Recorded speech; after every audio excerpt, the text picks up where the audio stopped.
je n'ai pas eu de place. Je viens à la gare de Lyon comme d'habitude. Je viens là-bas, je viens m'asseoir pour regarder les gens, pour regarder le temps passer.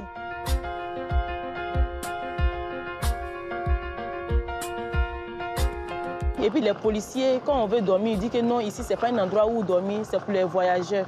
Donc, du coup, tu restes assis, tu as sommeil, tu as l'air fatigué avec tes affaires au bout de tes pieds, parce que c'est toute ta vie qui est sur ton pied.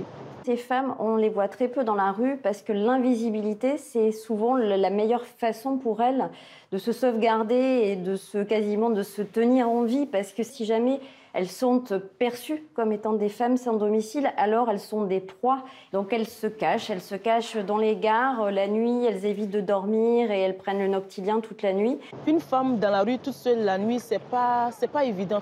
Par exemple, moi, ce qui me fait plus peur d'être à la rue, d'être violée et puis agressée sexuellement, c'est ça qui me préoccupe quand je suis dans la rue toute seule, c'est ça. Donc souvent, il y a des filles, tellement qu'elles ont peur d'être agressées, elles se déguisent comme des hommes.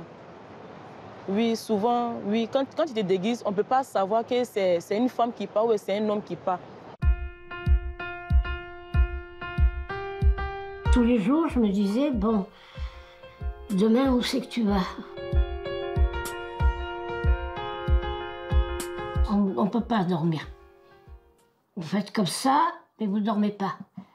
Parce que justement, vous avez votre sac qui est serré, votre valise que vous tenez de peur qu'on vous la vole. Je ne dormais pas. Jusqu'à peu près 74 ans, je n'ai pas eu de problème. Puis du jour au lendemain, ça me tombe dessus. Et je me suis retrouvée là, au début gênée.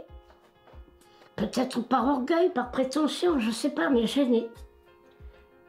Gênée de demander quelque chose.